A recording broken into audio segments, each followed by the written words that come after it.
The word of fate.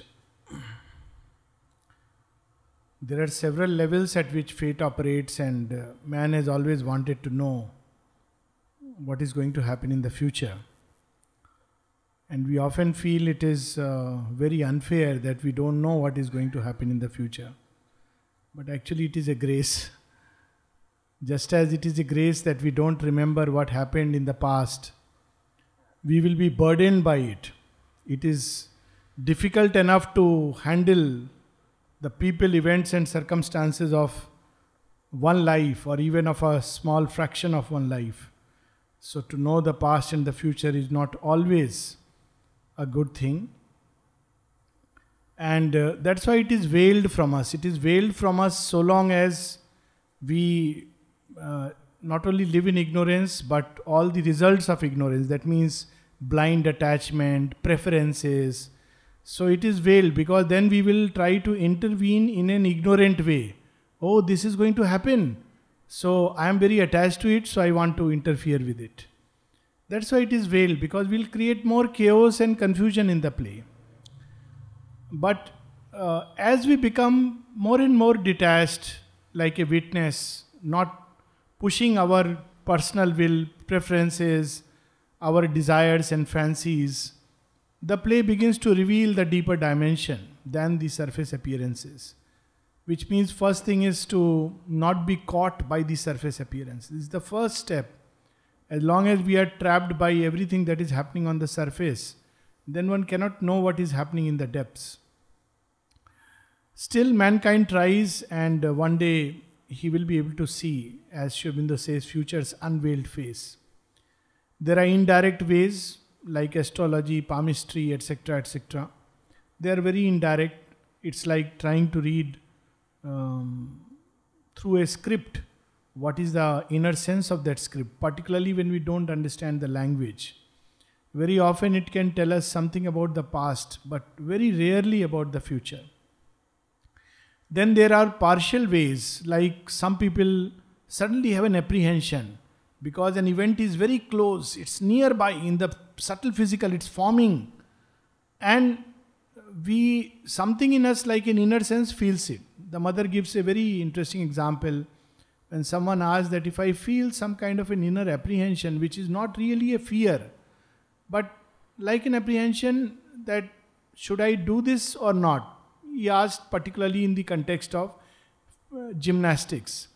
Mother said, if you have that kind of an apprehension, it's better not to do it. It may be sometimes an intuition comes garbed in this way. Some people feel it inside.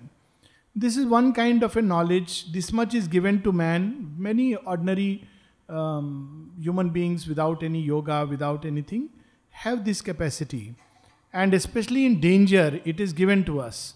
But we have to be attentive. If we are not attentive, we miss upon it. And we may end up doing something which eventually has dreadful consequences. Many times, even while going to a place, if we are little attentive, there is something which cautions us. This much foresight is given, which is helpful for us. Then there is another layer at which fate operates, and there can be foresight about that. There are capacities which are found in some people. It is not a sign necessarily that they are doing yoga. Just like writing poetry is a capacity, or cooking a good meal is a capacity. There are so many capacities in nature. Or healing is a capacity. Some people have capacity for foresight. This too the mother and Sri Aurobindo say. They have an opening into the occult dimension, and they have clairvoyance, clairaudience, ability to see a little bit. Unfortunately, very often they see only negative events. It is strange, but they see like that. And again, it is thought that one is a yogi. No, it is a capacity. Now, like any capacity, it can be offered at the feet of the mother and it will arrive at its perfection. Otherwise, it just remains like a capacity which has its limited uses, limited purposes. And then people become like crystal gazers. They send you emails that we are going to predict your future. And by mistake, if you ever click on that email, you will keep getting hundreds of emails from them that, we are going to tell your future. Momentous event is going to take place in your life. This, that, and it's a trap. You see that lot of money is involved. So that is a different thing altogether. But there is a capacity. Telepathy, all these are capacities. They should not be mistaken for intuition. Then there is at another level, one can develop the capacity of intuition. This comes as the mind becomes more and more still. And like an intuition, things reveal themselves, like a flash. And this flash reveals the essence of things, not the details. We will see that happening to Ashupati. Ashupati gets the foresight, but intuitively. For a moment he has a vision and an experience and he knows what's going to happen. But the highest capacity of foresight comes when the inner vision is completely unveiled and there is an ascension as a result of yoga and tapasya. This is a very rare thing. In Narada's case, of course, it's a path of love and it's a gift of grace. That is the highest kind of foresight where one sees the thing that is decreed. At lower levels, there is much confusion because something may be decreed. But as it comes down and down, there is a play of forces, mixture, chaos, personal wills, all kinds of accidents may happen, and it creates this play which is so disorderly and chaotic. That is not foresight. Original foresight which Narada carries with him is something which is decreed at the highest planes, the will that is operating in nature. And that requires a complete equanimity and surrender. Obviously, Narada is one like that. Therefore, he is endowed with this capacity of foresight. But it's a great responsibility. Like any other power, the more it develops, the more one has to be responsible. Otherwise, that power can completely take away the mind, dismantle. It can be it can even create chaos in one's own life. So Narada has this responsibility. He bears the burden of fate. And the biggest responsibility is not to intervene in the play. If you know, it doesn't mean you keep on running from here and there telling, don't do this, do this. It's not at all. People believe it's like that. It's not like that. There is the famous instance where, quite a few instances here in the ashram context. One place where mother had, the soul had come and told mother, I want to go. And then the person went for swimming and drowned. And after 3 days, the body was found. And mother said, what can I do? The psychic being had made a choice. It had decided to go. It asked me. So there is no intervention in such a case. She would not say, no, don't go for swimming. Oh, stop him from that. The play will go its own play. There is another instance of Chandulalji who went out of his body. It's a clear-cut instance of accident where mother had asked him not to go for a surgery and eventually he made a choice. He went. And while he went out of the body, they declared him dead, took the body for cremation, put it on fire. And then suddenly he realized that I am not in my body. And mother used to tell him, don't do this. This is not a practice which should be encouraged here. And he rushes to mother. Mother, they are burning me. I don't have a body. What do I do? So mother tells him, don't worry, stay in my atmosphere. I'll give you a new body. So he stays in that atmosphere and comes. So there are various kinds of when Sri Aurobindo knew that they would not agree to the Crips proposal, still he sends the emissary. And people asked him, why, ignorant mind, didn't you know? Of course he knew. Then why did you send? Sri Aurobindo uses the word Nishkam Karma. But not only that, he knew they will not accept, still he does the act. Why? Because when you play out your role, then you tilt the balance for the future. This also will be revealed to us in the second canto. Even if you know that this will not be granted, for doom is not a close, the mystic seal. Even though the unseen maintains his decree, he writes thy refusal in his credit page. So, even if something is going to happen and you say no, it doesn't stop, still your refusal has gone into the balance and in future. So the fact that Sri Aurobindo sent the emissary to accept Crips' proposal, which was to have a united India, means he has cast his vote on the side of united India. Which means a day will come when, because it's the divine vote which is cast in the favor. Similarly, we see a lot of people, again, they don't understand the candidate whom Sri Aurobindo was supporting. Of course, mother's husband that time. when he stood for the government. He did not. Not only he did not succeed, he failed miserably. He got just about, I don't remember, but couple of hundred votes or maybe even less than that. Whereas the other candidate won by huge majority and by total, both hook and crook. People were told vote for Paul, and his name was Paul Blusen, sharing the name with mother's husband. And they have massively the whole, wherever it was, even people have voted for mother's husband. He also had the same name. They put it in the margin of Paul Blusen. So it was a very clear-cut case of poll rigging. So Sri Aurobindo supported a candidate and he didn't win. People may ask a question. Of course he knew what is going to happen.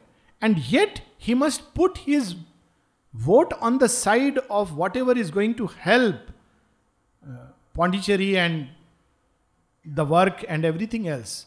Now, what is the effect of that? The effect of that would be that in times to come, successive governments, governors will be favorable to the work and the ashram. It's something very, foresight also gives farsight.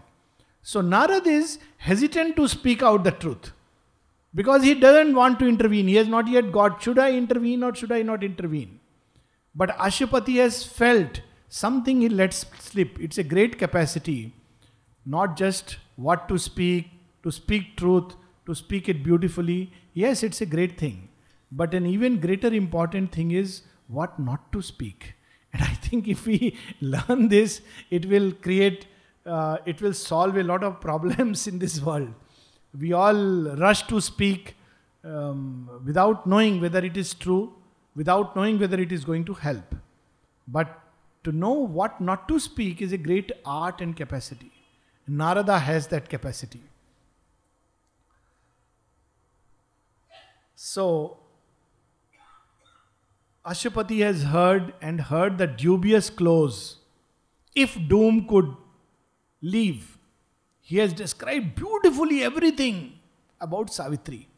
That what is the world she lives in. She only sees beauty in life because she is the daughter of heaven. She has come with that kind of an opening. She can see beyond apparent things. Towards the end, he just mentions one line. That, well, the burdened great, they come to this dangerous world, and if only doom could let them pass. This one line, which we read last time. If for all time, doom could be left to sleep. He is given a hint. And Ashwapati sees that and he asks Narada, we had stopped there, page 421. O deathless sage who knowest all things here. So Narada's foresight is not just knowing a little bit about premonition, intuition, clairvoyance, clairaudience, telepathy. We mix all these vital phenomena with the original foresight of the seer. The closest that comes to that is intuition and revelation. But that is also comes only close. Narada has the foresight of the three planes. He can see. He's like a Trikaldarshi Rishi. Therefore he is told who knows all things here. If I could read by the ray of my own wish through the carved shield of symbol images which thou hast thrown before thy heavenly mind. He says, if I could read through the ray of my own wish. I wish that my child has a wonderful life. After all, she is such a darling. She is so lovely. She has not hurt anyone. She is in every way deserves a wonderful life. This is my wish. At the same time, I have read something in your speech. So he is interpreting the speech for him that as I understand what you have spoken, I might see the steps of a young godlike life happily beginning, luminous-eyed on earth. He says that I believe you are telling me that she is like a goddess on earth and therefore her steps will be luminous steps. Between the unknowable and the unseen, born on the borders of two wonder worlds. So she is born. He almost has got a hint that she is a daughter of the sun. Where is she born? The borders of the unknowable and the unseen. The unseen is this whole world behind the physical appearance, the whole occult world of vital, mental, which is unseen, subtle, physical. And the unknowable, we know, Sri Aurobindo speaks of that, supermind and onwards. So she is born on that borders. So he gets that hint also. It flames out symbols of the infinite and lives in a great light of inner suns. For it has read and broken the wizard seals. It has drunk of the immortals' wells of joy. It has looked across the jewel bars of heaven. It has entered the aspiring secrecy. It sees beyond terrestrial common things and communes with the powers that build the worlds. All this Narada has revealed. That she has roamed around in Gandhamadan. She has heard the Apsaras dance and the beautiful songs. She has probably caught a glimpse and heard a phrase from the highest source. She has drunk the ambrosia of the gods. All this Narada has spoken. Very beautiful word. There is a light around her face. He says, yes, I can get from your speech that this is my daughter. It is her inner truth. Till through the shining gates and mystic streets of the city of lapis, lazuli and pearl, proud deeds step forth, a rank and march of gods. Lapis lazuli is the Western conception of Dwarka. It is a mythical city which is beautiful, armed with jewels, full of jewels and priceless pearls. Such is the city. So she walks into those cities. The city of the future. Those great mystics have seen such cities. For instance, when one of the great, one of the Sikh gurus, he speaks about a city which is full of beauty and light and where everybody is one with each other. And he has used the word for this city, Begampura. Begam literally means not queen but one without sorrow. Begampura. And there is a whole song he has dedicated to that. There is a Begampura. Similarly, we know that how when Mrilalini Devi was sitting with Sri Aurobindo's sister in Shillong, and his sister remarked, "Oh, the city looks so beautiful down below." It's a city with several tiers and one can see the lights. It's like as if a necklace is around the hill. So he says the city is looking so beautiful. And Mrinalini Devi says, yes, of course, but the city that your brother carries in his heart is far more beautiful. I have seen that city in his heart. So he says that, Ashwapati says that it seems she has walked into such a city for great deeds. She is born for these great deeds. She has seen, in the Indian context, we may see she has walked through the palaces and streets of Dwarka. Although in pauses of our human lives, earth keeps for man some short and perfect hours, when the inconstant tread of time can seem the eternal moment which the deathless live. He says, well, in a certain sense, everyone is given a few moments of earthly life, when as if it's a perfect hour, and it comes for a while, a moment, a few minutes, a few hours, a few days, weeks, and then it is gone. And we often become cynics saying, oh, it is not true. It is all dream. But actually we should say that is true. This is but a sad dream I am living, preparing myself for that day. That is what Narada will tell the queen. Was then the sun a dream because there is night? So sometimes the sun's glimpse is only for a few moments, like in Antarctica.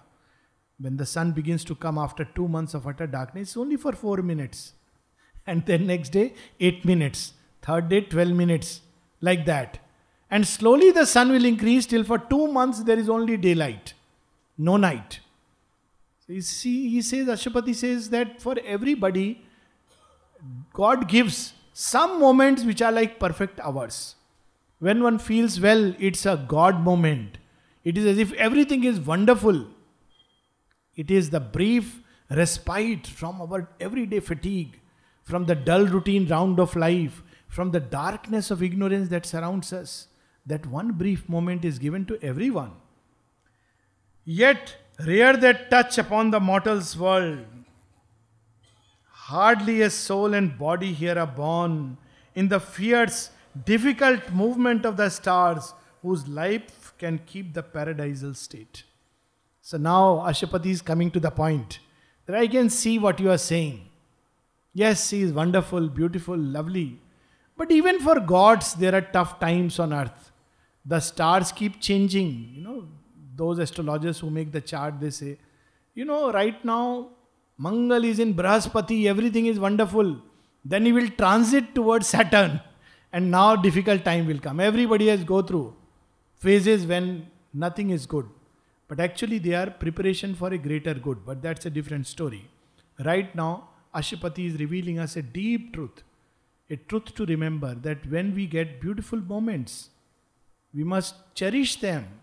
Not be full of, oh, this will go away. Of course it will go away. But this is a moment given to us to live beautifully, to live fully, to live with gratitude, to live with perfection. Because it's a moment of the gods. But we must also know that times change. Then we are prepared for the change. And another mood may come, another music. That too is music. That too is the Gauri becomes Kali. And she comes to remove all that is dark. What does the night do? Takes away all the waste from our body. So morning we come up with sweat and this and that and we have to throw out. Then again we take a fresh bath. So we have to go through this. So Ashwapati tells him, well, I know that, times will not be always the same. So he is gradually creating the bhumika. I know that heaven does not forever keep this paradisal note. Its rhythm repeat the many-toned melody, tirelessly throbbing through the rapturous air, caught in the song that sways the Apsara's limbs. When she floats gleaming like a cloud of light, a wave of joy on heaven's moonstone floor. 1 year during the Vanvas period, Arjuna was given this glimpse. He was there in heaven. He every day would hear the music of the Gandharvas, Chitrarath, who taught him even dance, and the Apsara dancing with her song, and he was there. But Arjuna knows this is not going to last. Very soon there will be the trumpet cry of the battlefield. Rudra will beckon him, Arjuna, come. This is the deed for thee. Sri Aurobindo has captured this very beautifully in another lovely poem. Very few people read it, but it's a very lovely poem, Ulupi. It's a beautiful poem about one moment of wonder and joy. When Arjuna is with Ulupi in the far northeast, she is a Manipuri princess. And everything is picture perfect in their life. Arjuna is happy, she is happy. One day, Ulupi says, "O mighty, armed, fair one," is Arjuna. That's one it means white, pure. I know I am very happy with you, and you are very happy with me. But I know you are not born for this. You are born for mighty deeds. I can almost hear the great deeds beckoning you. I know you have to go. You cannot remain content with this small life, routine life. So I have to bid you goodbye.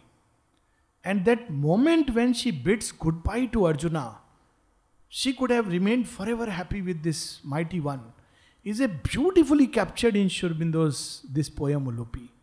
How she bids him goodbye, that I can't tie you down to a life of a domesticated person because you are meant for great deeds. So here we have Ashwapati revealing this truth that sometimes heaven spills such a moment, but man has to see both sweetness and strength. Both he must develop. Behold this image cast by light and love, a stanza of the ardor of the gods, perfectly rhymed, a pillared ripple of gold. So he's describing his daughter. Behold this image. Gods have built her in their own flawless moment, perfect marvel upon earth, like a pillared wave of gold. because she is in motion, how she would. Her body like a brimmed pitcher of delight, shaped in a splendor of gold colored bronze, as if to seize earth's truth of hidden bliss. Her very body is full of that sweetness and light and delight. So many times Sri Aurobindo describes her. She courses and her feet light up the earth. Her hands, they are luminous. Her face is radiant. Says that she carries in her that mystic wine. She is born with that. She doesn't have to do tapasya. Draped, dream made, illumined mirrors. Oh, I missed a couple of lines. Her body like a brimmed pitcher of delight, shaped in a splendor of gold-colored bronze, as if to seize earth's truth of hidden bliss. Dream-made, illumined mirrors are her eyes. These are not ordinary eyes. These are dreamy eyes. They are full of dreams of the future. She dreams of beautiful things. These earthly things are not there in her eyes. Something else. Dream made, illumined mirrors are her eyes, draped subtly in a slumberous fringe of jet, retaining heaven's reflections in their depths. Even as her body, such is she within. It's all right to have a beautiful body, but Narada, I know it is not just her physical form. She is a rare combination where her inner being and outer being both are in perfect harmony and attuned to each other. World sees her beautiful body, but she also has a beautiful soul. This is another conception in Indian thought which is now ignored. Sri Aurobindo speaks about it. And it was there in Greek thought also. Where inner and outer, both beauties, they must be attuned to each other. Now we think outer beauty has no meaning at all. But inner and outer both. And there is so many places this kind of a description comes where a person is described where there is inner beauty and outer beauty. So many descriptions in Indian thought. So Savitri is also described, Damayanti is described like that in Indian thought, where she is inwardly and outwardly very beautiful. Pingala, the famous wife of Bhartahari.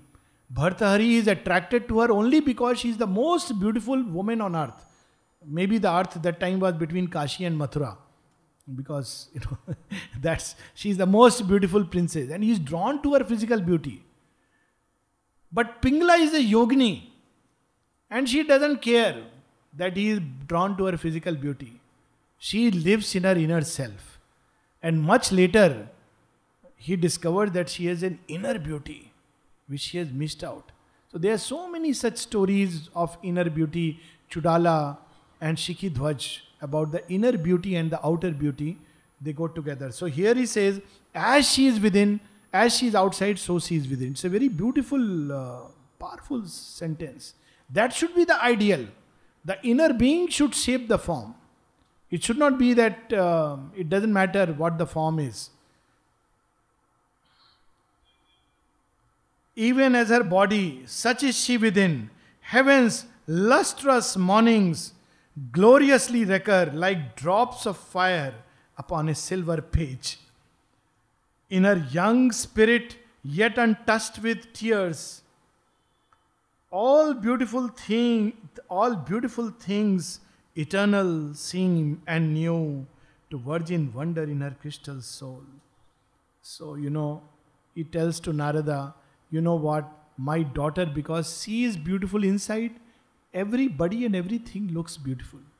This is one sign of a noble human being. Those who are noble and beautiful inside generally will see beauty in others. And therefore they will be full of trust. But those who are inwardly full of mischief, they see mischief everywhere. Even where there is none, they will see mischief. They will see only ugliness, because dirt inside, dirt outside. Dirt everywhere. But those who have discovered something of the inner beauty will more often see, those who have found their soul will more often see the soul in others, the soul movements in others. And those who have not yet found their soul will not see that. They will see only the dark side. So he says, my daughter is always seeing beautiful things. So he is worried. The unchanging blue reveals its spacious thought. Marvelous, the moon floats on through wandering skies. Earth's flowers spring up, and bow and laugh at time and death, the charmed mutations of the enchanter life, race like bright children past these smiling hours. So here he gives a beautiful simile. There is a whole way to look at life. How do flowers smile? They smile at time and death. Why? They know it doesn't matter. If I fade, another four will spring up next morning. So what is death? Death is only a change. So they forever smile. Even when they are fading, there is a smile. And then they will fall. Smilingly they will fall. Such a death is given to few. I remember one instance of a lady who just for 2 years, she turned towards Mother and Sri Aurobindo, would read Savitri, and she was already suffering from 4th stage ovarian cancer. And during that time, she turned towards Mother and Sri Aurobindo, just because a psychologist's room was right across, and she would come and see, who is she? She would, what is this book you read? So she started reading. And what changes came in her life? And one of the and in a family of atheists, her husband was an atheist, her parents, everybody was atheist. So after a death, she foresaw her death, 6.5 months. And then her husband said, you know how she died? The doctors were wondering, pulse not recordable, BP not recordable, but her face is turned towards mother's photo and she is smiling. How is it possible? In 2 years, because it's an intense moment. She was smiling, looking at mother, and they can't believe she is dead.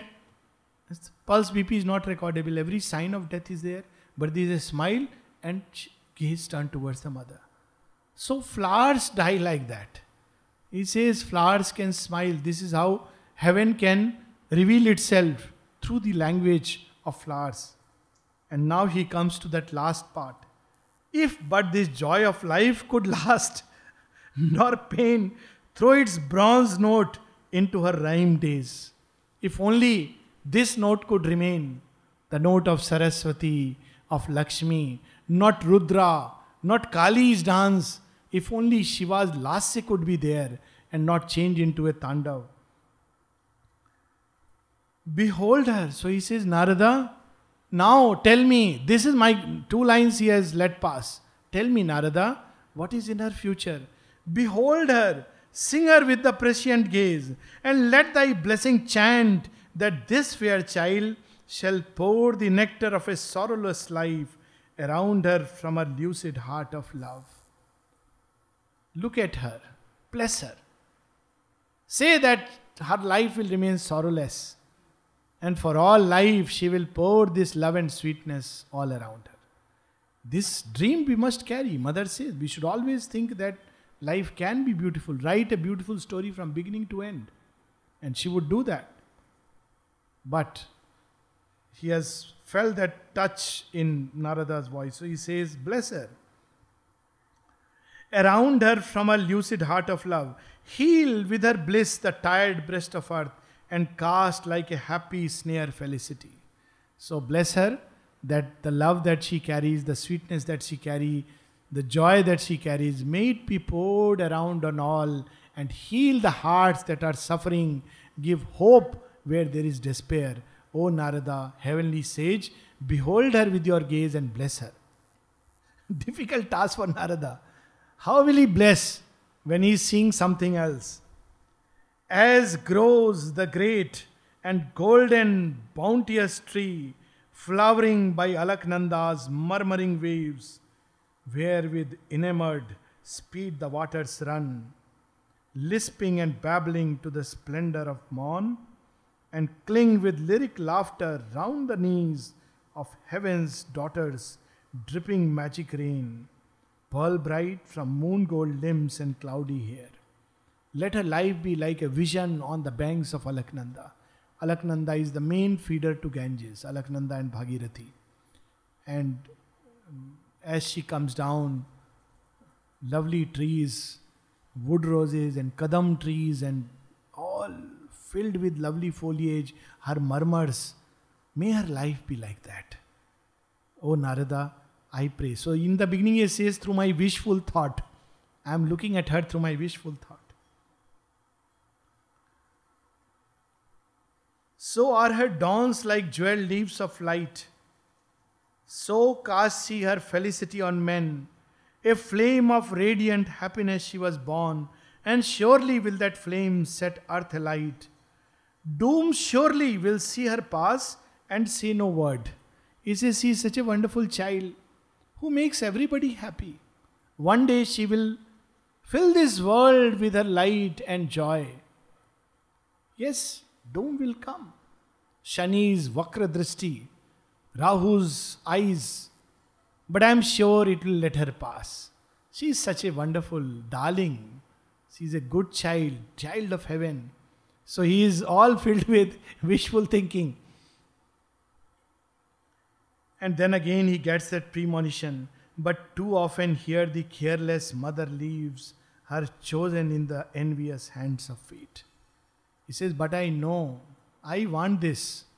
But I also know that those born of heaven must face the pang of earth. Fire must always test the steel. I know, I have read Mahabharata Narad. I know what Pandava had to face.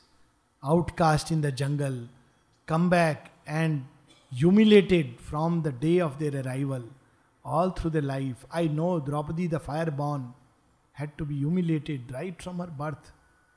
I know this. But what to do? I still wish that doom would see and let her pass.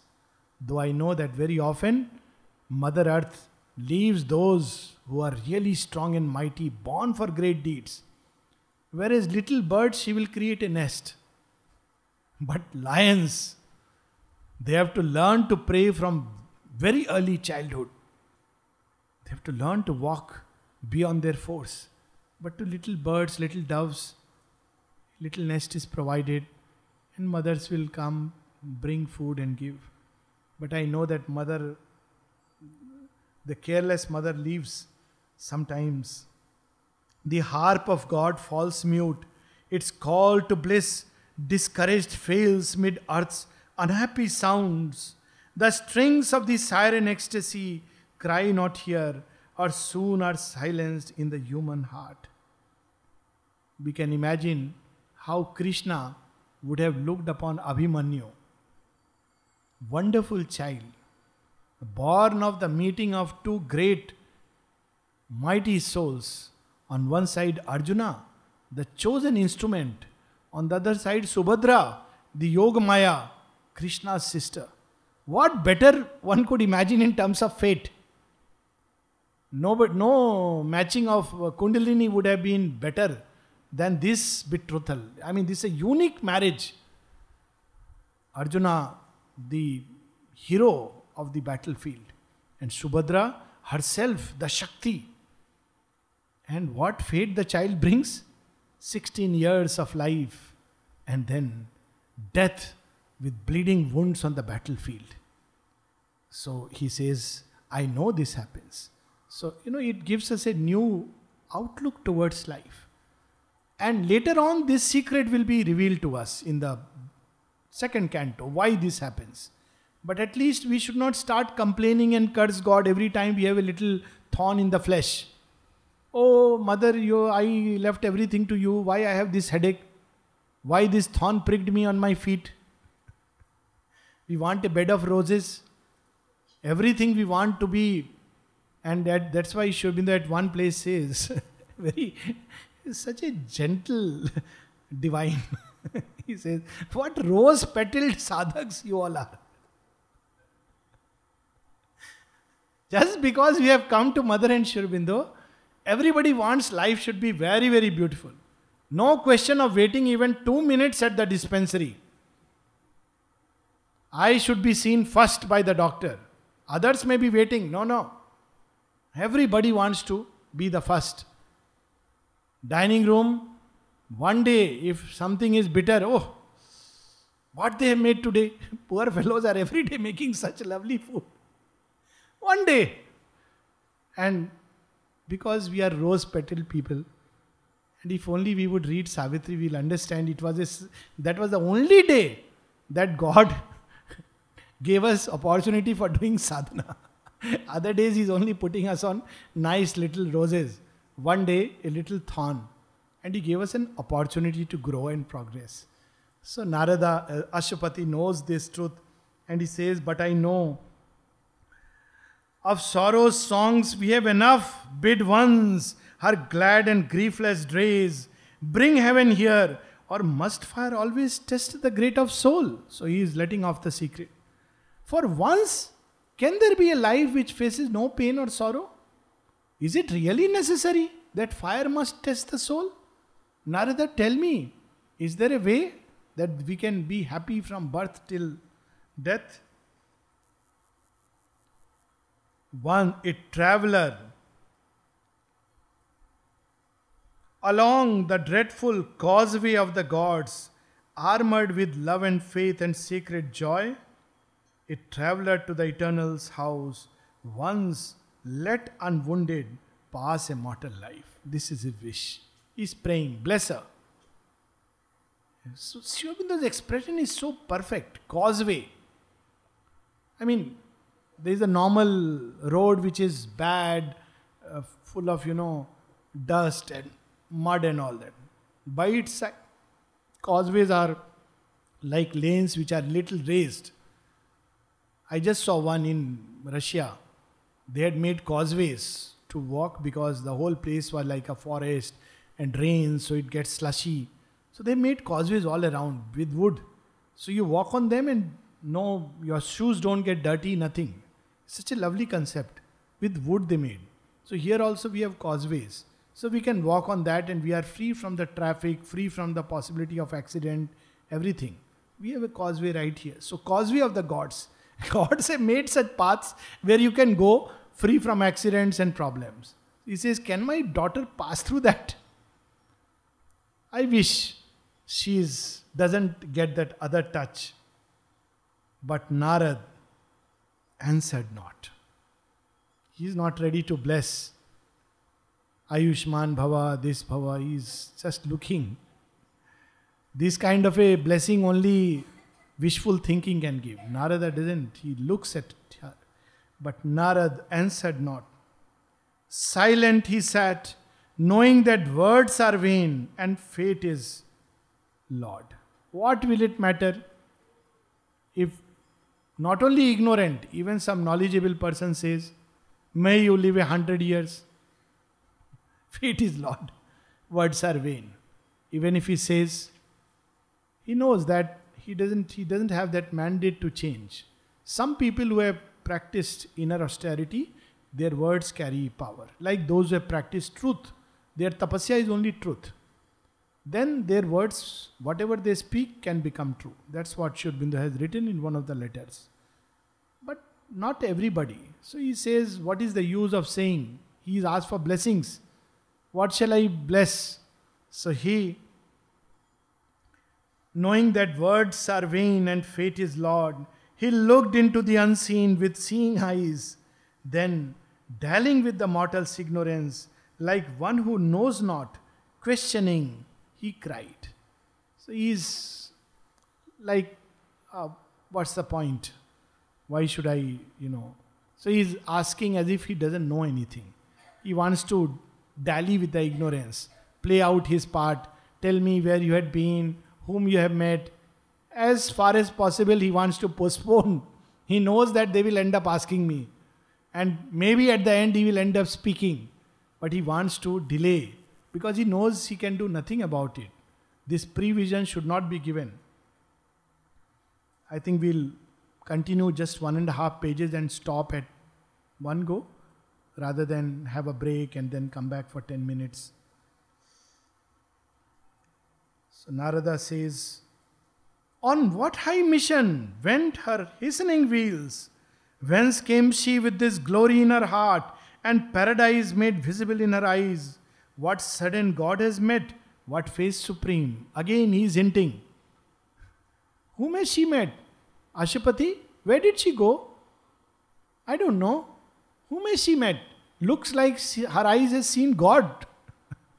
Of course he knows that she has seen none else but the Lord who has come down as Satyavan for the play. A jewel upon earth. Whom has she seen, Ashupati? You are asking me to bless her, but for what? What has happened? Where has she gone? To whom the king? So the king says, how beautifully. Now see again the beauty of Sri Aurobindo's words. The red Ashokas watched her going forth, which now sees a return. So Sri Aurobindo is describing, even earlier he has described how Narada descends through the Ashokas trees. So he says the Ashoka trees in a certain season have seen her go and they are seeing a return. Arisen into an air of flaming dawn, like a bright bird tired of her lonely branch to find her own Lord, since to her on earth he came not yet, this sweetness wandered forth, cleaving her way with the beat of her rapid wings. He says she has gone out, and what a beauty the way he is expressing. Not that Narada, she went to find whom to marry. She has gone because, like a bird which is getting tired, sitting on the same branch, she must find her partner and mate. So she has gone with the bird cry to find who is the one with whom she would start her life. Led by a distant call, her vague swift flight threaded the summer morns and sunlit lands, just as birds migrate. So she has also been led by a call. Who has guided her? No Shadi.com, no matrimony advertisements. How will she find? We are often worried. How will she find? If it is meant, she will find. The gods will conspire. In fact, the less effort we put, the better it is. Leave the person to find, and most likely the person will find. And whatever the person finds is meant for that moment. It's a very beautiful thing, it will come later. So he says how she has gone. Has she carried a map? Has she carried addresses of 10 persons who have been downloaded from the website to find her match? No, Narada. She has gone with a call in her heart. And she is homing on through that call, like birds. How they navigate, like fishes, they navigate thousands of miles to reach exactly. Birds migrate thousands of miles during change of seasons. So she knows. Led by a distant call, her vague swift flight threaded the summer morns and sunlit lands. So it's a vague flight. She doesn't know exactly, but she's led by a call. The happy rest her burdened lashes keep, and these charmed guardian lips hold treasured still. So he says, I don't know what else has happened. All that I know is she has gone past the Ashokas to find her mate, and she has gone guided by her heart to distant lands, and she has come back. But I also don't know what has happened in the meantime.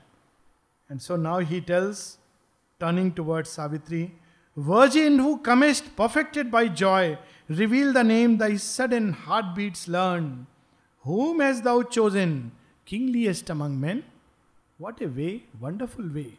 Not full of apprehension, oh my God, she has found somebody, God knows what kind of person. He says, you have chosen? Tell me, whom have you found? I see you are perfected with joy. You went out happily, but you come back happier. So surely you have found. Otherwise you would have come back probably morose, not so happy. But I see you are perfected by joy. Your heart is full of joy. Your face is radiating joy. So surely you have found somebody worthy. He trusts his daughter. See, this is such a wonderful thing. And today's children say this to parents. When parents start asking too many questions, where did you go? Tell me exactly. Not out of this thing, but out of suspicion. So, children of a new age tell, you don't trust us is fine, but don't you trust your upbringing? You have brought us up. If you don't trust your own upbringing, that's why you are asking so many 100 questions. So Ashupati, in these 3 lines, shows that he trusts his daughter and he trusts his own upbringing. So he is not full of apprehension. He is asking in such a wonderful way. Surely you have made a right choice. So in the very beginning he has said, kingliest of men, you won't find somebody just like that. Whomever you have chosen a wonderful person.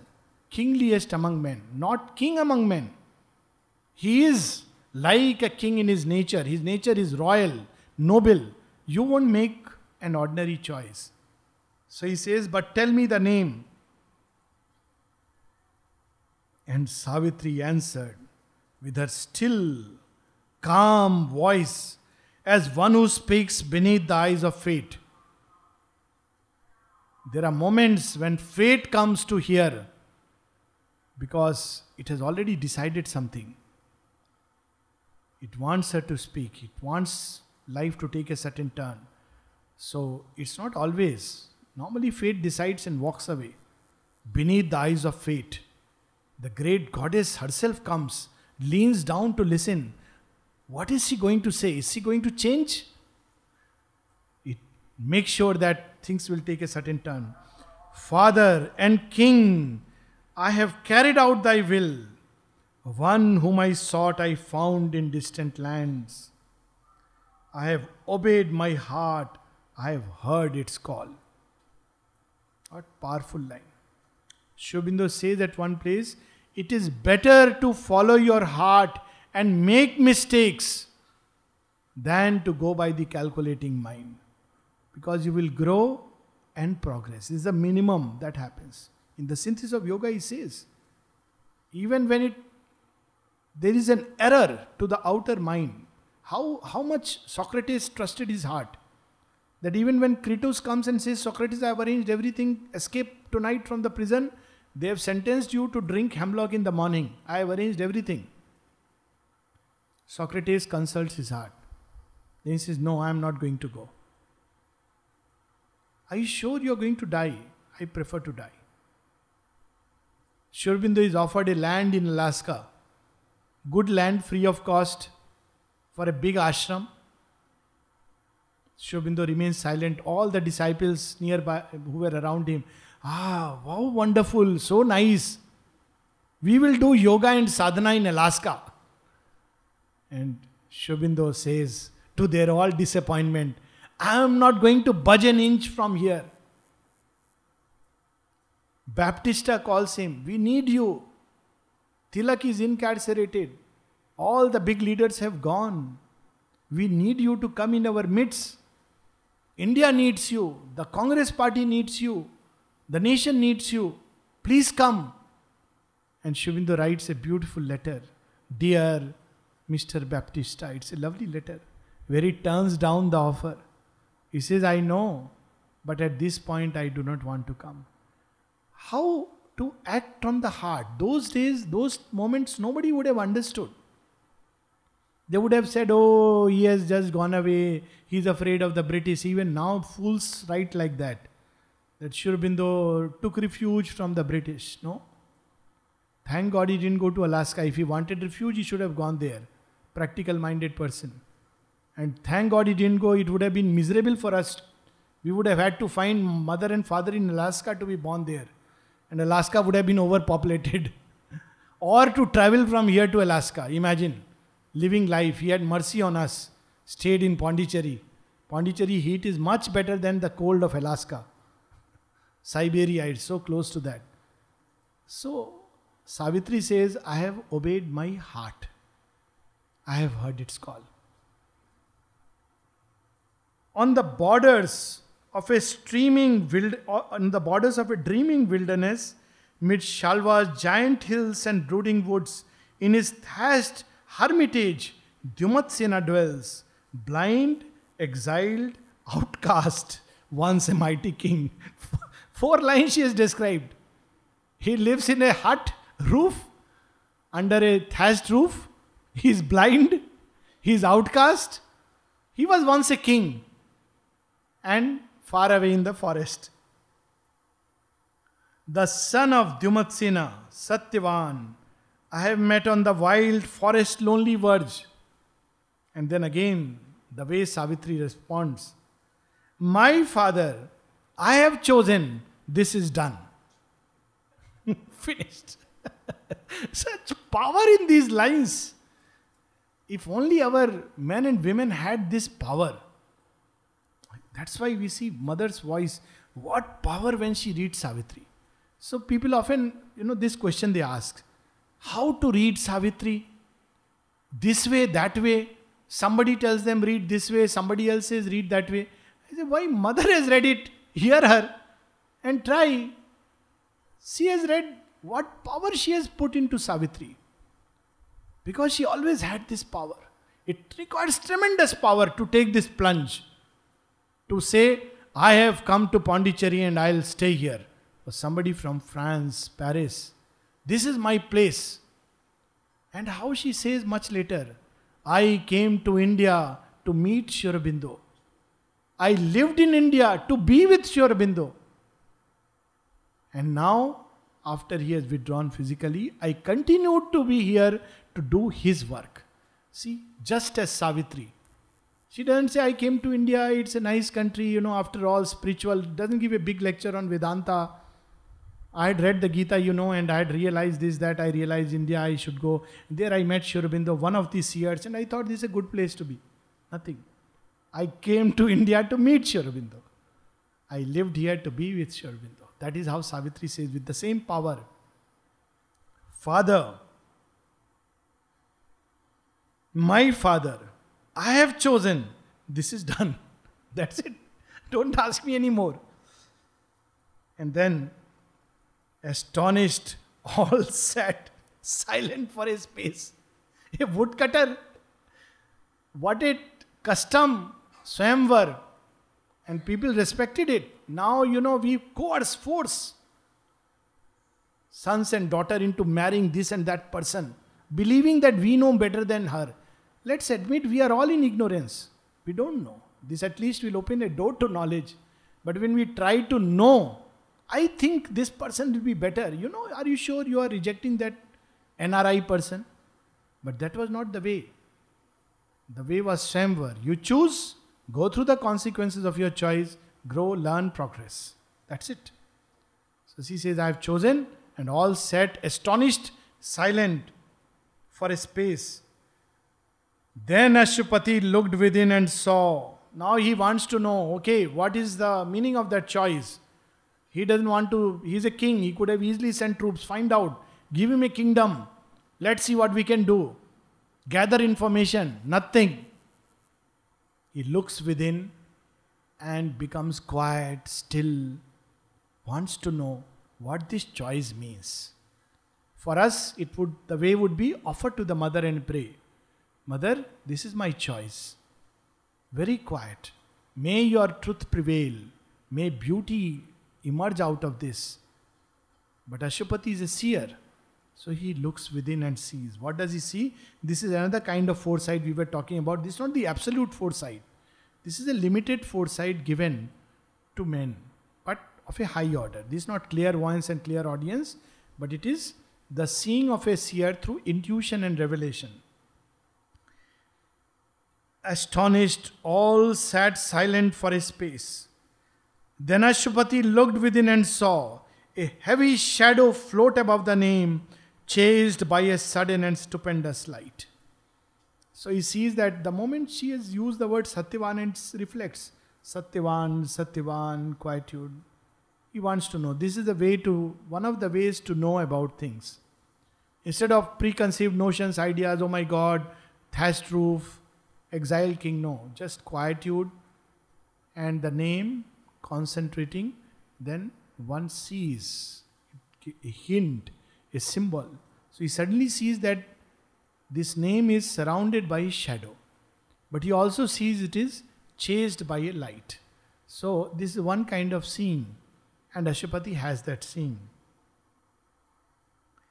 Then Ashupati looked within and saw a heavy shadow float above the name, chased by a sudden and stupendous light. He looked into his daughter's eyes and spoke. What we were, what kind of life we lived in this Aryavarth, and what we have become. How is this dialogue taking place? Can we imagine in modern times a girl given the freedom to go and find out. Father gives the keys to the car and says, go and choose. She goes and comes back and says, Dad, I have chosen a very poor man. And the father is very rich. He's a king. Multi-million, business he has. MNC. And he says, whom have you chosen? Oh, I have chosen somebody whose company is broke. And under debt, he had to run away. And he is now lives in a very small village with no pakka roads, no fresh water, no electricity. And I have chosen his son. Father, how will he react? Modern fathers. How does Ashwapati react? He looks within, sees, and then he says something marvelous. Well hast thou done, and I approve thy choice. Nothing else is required. He doesn't ask what is his surname, by the way. Is he Brahmin or is he a Kshatriya? What is his Gotram? What about Kundali? I can't approve. Get me his Kundali and your Kundali. I must match. How much we have fallen. Every time somebody speaks of, matching Kundali and talks about Indian culture, it is such a shame. We don't trust ourselves. We don't trust the divine. We don't trust fate. We don't trust the secret will that works in this world.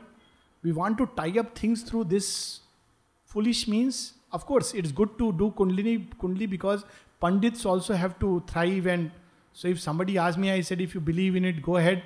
Because I think about the poor Pandit, he has to also make a house, send his child to public school. They also have ambitions. So this is how they will get some money. But look at Ashwapati, how he is approving the choice. He looks within, sees and says, well hast thou done, and I approve thy choice. This is the kind of faith with which the ancient Indian civilization lived. And on this strength and power, they had built a mighty civilization. Not on pandits and kundlis and temples and all kinds of rituals and ceremonies. By the power of yoga. If this is all, then all is surely well. I have seen shadow chased by light. He says, if this is all is surely well. But now he makes a leap of faith. First there is a leap of sight, and then the leap of faith. If there is more, then all can still be well. What is there? You are a yogini, Savitri. All right, if you have to go through difficult times, so be it. I trust you. I trust your destiny. I trust the gods. And I trust the divine, which leads our steps. Surely everything can be fine. So what? So one he has seen, but he doesn't know. Maybe there is more. He doesn't have the absolute sight like Narada. So he says, if this is all is surely well. If more there is, then it can still be well. So he has trust that even if there is a darkness, he can change destiny. Savitri is armed with that power. And then he gives these 5-6 lines are marvelous. And we'll stop with that this session, and next February we'll start. Whether it seem good or evil to men's eyes, only for good the secret will can work. This is the faith we must carry. Human beings, very bad things happen. Where can there be a bad thing where there is divine at work in this creation? Such a beautiful letter Sri Aurobindo writes to Dilip Kumar Roy. When he asks, why did such a fine flower fade away so soon? Uma Bose, who died at a young age, Nightingale of India, lovely voice. And then Sri Aurobindo says that behind the anomalies of this world, there is a divine guidance. How it is leading, how it works, and eventually through everything it leads towards a good. And then of course, last 3-4 lines he says, Uma Bose had reached that height of sattvic development and she wanted to go further. It was not possible in this mold. Therefore at 21 she died of laryngeal cancer. What a paradox. Such a, wonderful voice. And we think in these terms, good, bad, moment's view. But from the higher standpoint, deeper standpoint, everything happens for the good. That is how. Somebody had asked me this in Greenville conference. Why Mahadev, Brahma grant such boons to these asuras, and then even Shiva and Vishnu has to fight, I don't like it, I feel very bad when they are fighting. Why do they grant such boons? They grant because they know only for good the secret will can work. So even when it grants impossible boons, at the end of it, there will be a beautiful thing which will emerge. That's what Sri Aurobindo tells in Secret Knowledge. Ashwapati has this knowledge already. That's why in the Secret Knowledge, he reveals to us, what does Ashwapati know? Even through the tangled anarchy called fate, and through the bitterness of death and fall, a secret hand, an unseen hand is felt upon our lives. It is near us in unnumbered bodies and births. It keeps in its hand forever safe the one inevitable supreme result the God had promised to our struggling souls when first man's heart dared death and faced life, the crown of conscious immortality. Whatever happens, we must bear it with faith. Why? Because the secret will always works for good. So here he knows this truth, therefore he can say, whether it seem good or evil to men's eyes, only for good the secret will can work. Our destiny is written in double terms. So fools are they who speak of destiny as a series of outer events. You know, when you are 20, you will do this. When you are 25, you will get married. When you are 26, 27, you will have one son. When you are 30, you will have a daughter. Both will study and they will go to Harvard and get money. This is not destiny. This is outer events. This is nothing to do with destiny at all. It is like watching a movie. That's not destiny. Our destiny is written in double terms. That's why we have this double lifeline. In fact, what we make of these outer events is destiny. That is a paradox. Destiny is not the outer events of life, but how we face it, how we meet it, that is what weaves destiny. We can take the same event and progress like this, or even everything is wonderful and our curve may be like this. And everything may be difficult and we may use it like a stepping stone to walk fast on the path. And everything may be wonderful, best of opportunity, outwardly and every way, and yet we may choose this task. So he says destiny is written in double terms. We have this double lifeline. Through nature's contraries we draw nearer God. What are nature's contraries? Good and evil, sin and virtue, pleasant and painful. Nature gives these contrary appearances. But what is happening? Like in a movie, sometimes the villain beats the hero. Sometimes the hero beats the villain. But we know anyways, in the end everything will be nice. He says it's okay, it's part of the play. That is what is the drama of life. So he says, through nature's contraries we move nearer God. Sometimes we move faster towards God through painful things. Even evil and sin and suffering becomes a means towards that essential. Sri Aurobindo in one of his poems, In the Moonlight, reveals it in lovely way. He speaks of sin. What are man's sins but his leavings as from deep within the pilot guides him on his pilgrimage. How beautiful. He rises to the good with tightened wings, and because it clings and returns, fiercely returns, therefore he burns in the fire of suffering, more sweetness to deserve, more strength to gain. So he says that what we call a sin is what? It is like the mailer. What is the English of mail? God knows. The waste, whatever we throw out early morning. Maila, mala, mutra. They form within the body and they are thrown out. It's dirty. It smells noxious. But when we throw it out, we feel lighter. Same way, what we call sin is nothing but man's leavings as from deep within. It's a catharsis. Our journey starts like that. Animal nature, animal ways, crude ways. But even then there is hope. Many times it's just a throwing out. Very nice Sri Aurobindo's poem Mahatma. Then another story where he talks about that in the beginning I had the life of an ordinary man and I threw out. Narada also says, I had life of an ordinary man in previous lives, and then throws out. Then one is lighter and one goes towards ascension. So sin is a catharsis, lightening of the burden.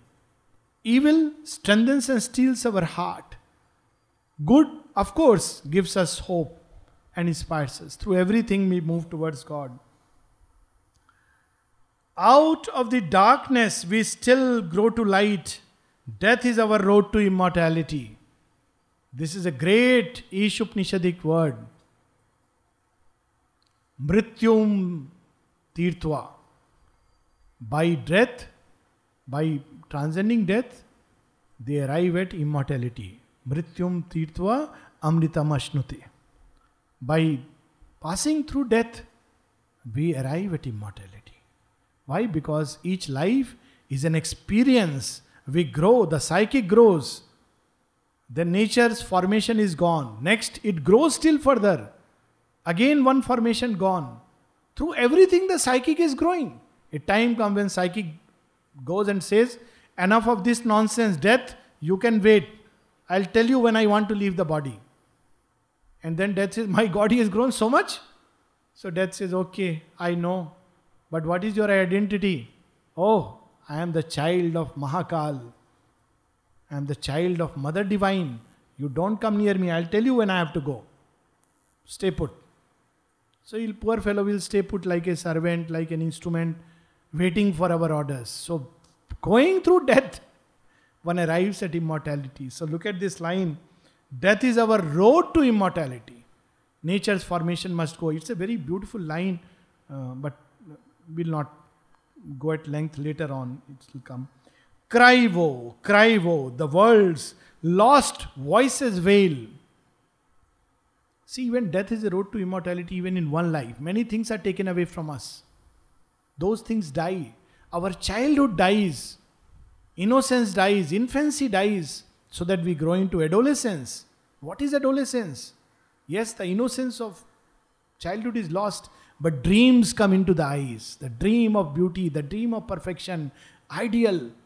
Then adolescence is lost. Then we grow into adulthood. We know that to realize these dreams, we must walk and face, come to grip with life. Then adulthood is lost. Then we are old. What is old age? Wisdom that comes while going through adulthood in the right way. That's why the sign of adulthood is that when we can smile and laugh, okay, it happens. Not we condemn, we hastily, summarily dismiss. Then old age also goes away. Before going away, it shows us what future is going to come in the form of a second childhood. Don't worry, you will become a baby again. So this is how he says, death is our road to immortality. Cry woe, the world's lost voices wail. People are busy complaining, grumbling. Oh, why this happened, why that happened. So bad, so sad. Yet conquers the eternal good at last. So this is the faith we must keep. Mother says this is the faith we must give to the children. What faith? Satyameva jayate nanritam satyena pantha vituto devayana. Says whatever may happen, at the end of the day, truth wins. Not truth as we understand. Truth in the court case, that is not truth. Both is falsehood. But eternal good, that will always be victorious. And this is a lovely thought and faith and vision to keep within our hearts for the next 6 lives, not just 6 months. I was going to say 6 months. And then we will meet February 2015 to continue.